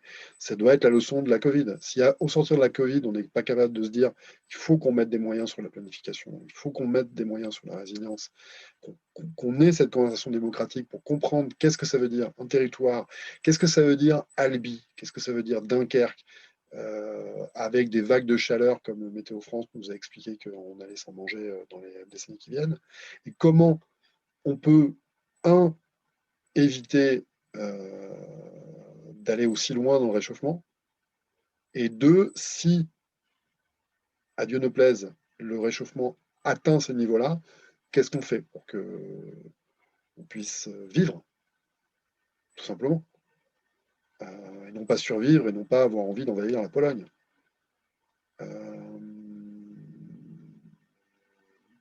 Mais du coup, j'ai oublié votre question. Qu'est-ce que vous me demandez initialement en fait? Excusez-moi, je me suis laissé embarquer. Il n'y a pas de problème. Alors, Non, mais je ne sais pas si j'ai répondu du coup. En fait, je ne sais pas si j'ai vraiment répondu à la question que vous m'avez posée. vous avez répondu en partie. Pour moi, il y avait en quoi cette Ah expérience oui, les leçons sanitaire... du Covid. Si, il y avait simplement, pardon, un dernier élément. Si, alors, c'est ce que je disais, j'ai fait allusion. Je reviens à la question du pic pétrolier. Jamais les pétroliers, ce qui se passe, c'est pas du point de vue du pétrole, ça se passe pas beaucoup du côté de la consommation.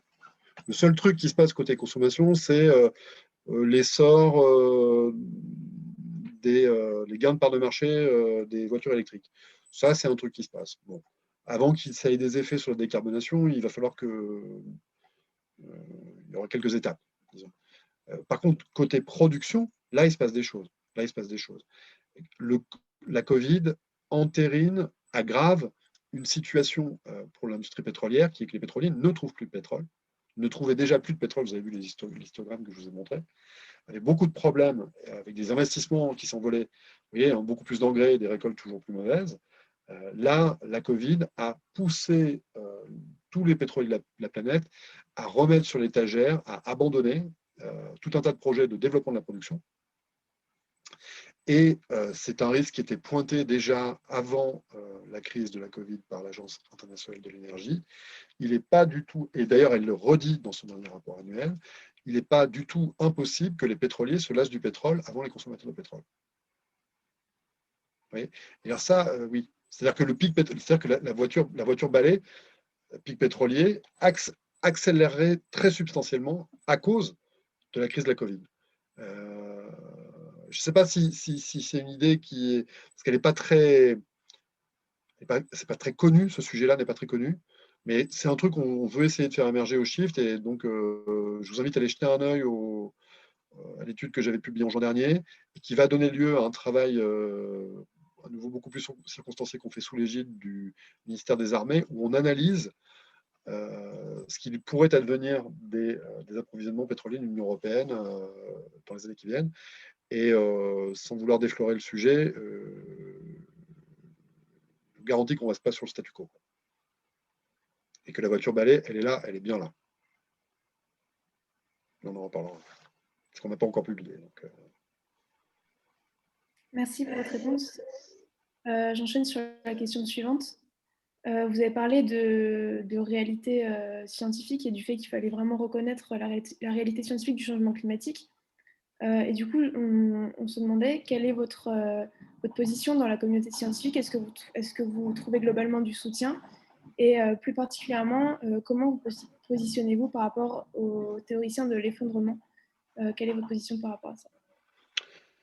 alors, on s'entend très bien avec les physiciens, avec les économistes, c'est plus dur. Voilà. Je vais répondre de manière lapidaire. Il y a des jeux de... Bon, dans toute institution universitaire, il y a des jeux de pouvoir. Chez les économistes, c'est particulièrement compliqué, alors que pourtant, il y a beaucoup d'éléments, de preuves qui devraient inciter l'économie dominante, la vision dominante de l'économie à revoir sa copie. On ne voit pas trop le truc arriver, malgré quelques économistes ici ou là. Je pense notamment à Gal Giraud, dont on est très proche. Et la théorie de l'effondrement, alors bon, est-ce que c'est une théorie? Est-ce qu'il y a une science de l'effondrement? Moi, je ne sais pas trop. Je les connais bien. J'ai co-signé récemment un bouquin là, avec Pablo Servigne. Moi, en fait, j'ai déjà répondu tout à l'heure. Je pense que le risque existe. Je fais pas de la prospective au sens où nous ne prétendons pas au Shift prédire l'avenir. Nous prétendons faire des analyses prudentielles. C'est-à-dire, attention quand même. Là, quand même, il faut commencer à faire attention. Je vois une question là sur le chat sur le rôle des jeunes. Faites de la politique. Je vous invite à faire de la politique de la manière qu'on essaie de la pratiquer au Shift, c'est-à-dire parler du monde concret. On a passé beaucoup de temps au XXe siècle à confronter des idéologies. D'ailleurs, ça ne s'est pas très bien terminé, ça ne s'est pas très bien passé. Peut-être que la conversation démocratique a beaucoup à gagner de repartir. Mais je crois que c'est déjà en gestation, l'appel pour un réveil écologique, dont nous, c'est des gens avec qui on a beaucoup échangé. Il y a voilà, ce qui s'est passé dans les camps. J'imagine qu'il y en a beaucoup. Votre association, sans doute, est très active là-dedans. Je trouve que quand je dis que notre seule ligne de vie, c'est la rationalité, en tout cas la raison, je trouve que c'est un très bon signe de voir qu'en France, en particulier, ce sont les jeunes diplômés ou les jeunes futurs diplômés qui disent non, mais on veut poser ce problème concrètement. Et vous êtes la génération la mieux éduquée de tous les temps. Ça doit compter quelque part, ça. Il n'y a jamais eu une aussi forte proportion de la population mondiale, aussi hautement éduquée. Le problème posé est un problème complexe, mais un problème largement objectivable. Alors allons-y. Montrons qu'on est une espèce intelligente. Et c'est vous qui allez devoir le montrer. De toute façon, vous êtes dos au mur. C'est pas de chance. Hein. Nous, on a eu le temps à peine. Enfin, je parle de ma génération. Moi, je suis né dans les années 70. Je me rappelle avoir lu Kyoto, j'étais jeune diplômé. 97, je commençais ma carrière. Et j'ai fait ah ouais. Le problème, c'est que malheureusement, on n'était pas très nombreux à avoir pu faire ah ouais, quand même. Ah ouais, il y a quand même un petit sujet quand même. Bon, vous, c'est peut-être pas très agréable à vivre pour vous parce que vous n'avez rien demandé dans cette histoire, mais vous êtes dans ce bain-là. Après, moi, quand j'en discute avec ma tante, j'ai la chance d'avoir une tante qui est née en 1928, qui a connu la guerre. Mes parents sont nés en 39 et en 40. Il n'y a pas une génération. Il n'y a pas une génération qui n'a pas été confrontée à des tragédies gigantesques. Vous, c'est ça. C'est juste un drame fatidique mondial. Il y en a eu d'autres. il y a eu des pandémies, il y a eu des guerres. En Europe, ça fait 70 ans qu'on ne s'est pas mis sur la gueule, en Europe occidentale. Bon. Peut-être qu'il y a beaucoup de choses à préserver. Et il y a beaucoup de fins heureuses dans cette histoire, je crois. En tout cas, c'est vraiment je crois, c'est une affaire de conviction profonde. Je pense que on peut y arriver. Précisément parce que le problème est objectivable. Il y a des choses qu'on peut faire. Et on peut être tout à fait heureux avec une forte dose, parce que vous avez compris en creux que c'est quand même là que la voie thérapeutique principale est, avec une forte dose d'évolution vers davantage de sobriété par rapport à ce que l'on croit être un acquis, qui est un acquis qui a 10 ans, 15 ans, 20 ans. Allez, mon âge, 40 ans. Quand j'explique à mon père que je ne veux pas de bagnole, il continue à me regarder avec des yeux ronds comme des billes. Si je l'explique à ma fille, elle me fait bah ouais, bien sûr. Oui. Donc bon. Et ma fille est beaucoup plus intelligente que mon père. Pardon, papa. Bon, il n'a pas Internet de toute façon. C'est pas grave. Non, mais c'est possible. Je veux dire, c'est possible. On a en France en particulier, on a une gestion, on a une science de la gestion. Regardez, dans le Shift Project, l'un des meilleurs gars que j'ai recruté, il y a deux gars que j'ai recrutés. Un, il était ingénieur pétrolier. C'est de l'ingénierie, tout ça. C'est de la matérialité. Ça ne veut pas dire qu'il n'y a que les ingénieurs qui peuvent nous aider. Mais et le type qui est un peu le chef d'orchestre du plan de transformation de l'économie française, qui a la trentaine, sa spécialité, c'était les moteurs d'avion. Donc, il y a eu une science des systèmes complexes. J'ai appris qu'il y avait même on avait formalisé l'ingénierie des systèmes de systèmes. Vous voyez, le problème posé est un problème d'ingénierie de système de système. Et quand on objective les questions, regardez, sur la mobilité quotidienne, on s'est aperçu que moyennant des investissements qui n'ont rien à voir avec le pognon que la nation a mis dans les TGV ou dans les autoroutes, en développant les systèmes vélos, les systèmes de covoiturage, les systèmes de bus express, en remettant de l'argent sur le train, vous avez des niveaux d'investissement qui n'ont, encore une fois, en termes de volume, rien à voir avec le pognon qu'on a mis dans les TGV ou les autoroutes, rien à voir, c'est beaucoup moins cher.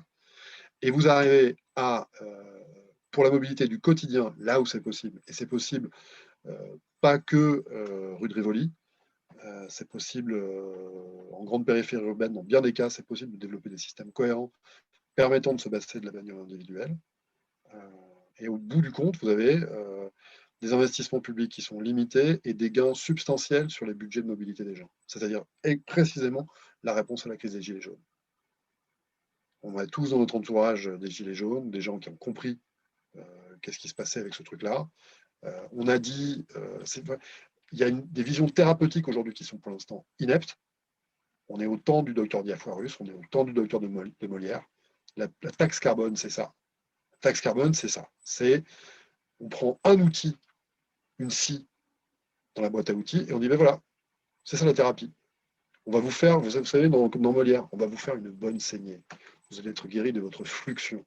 Non, c'est un peu plus compliqué. C'est un peu plus compliqué. Quand vous êtes en banlieue du Havre et que vous avez pas, que le train ne marche pas bien et qu'il n'y a pas de système vélo, de système de covoiturage, etc., on vous tape sur le diesel. Vous pouvez être tout à fait écolo chez vous. Vous n'avez pas deux choix. Et votre réaction d'homo economicus rationnel, c'est de mettre un vêtement bien voyant et d'aller gueuler bien fort sur un rond-point. Ça, c'est rationnel. Tant qu'il n'y a pas une alternative collectivement pensée et mise en œuvre,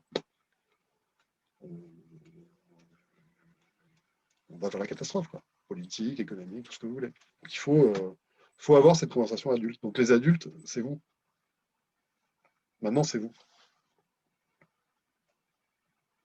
Il faut forcer cette conversation. Il faut dire, eh oh, boomers.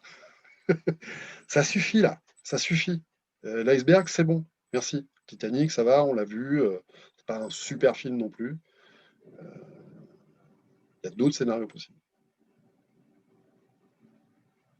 Donc sur cette note qui va du coup nous donner un peu d'espoir quand même pour l'avenir, nous vous Un peu remercions beaucoup. vraiment. Non, mais vous l'avez. Regardez.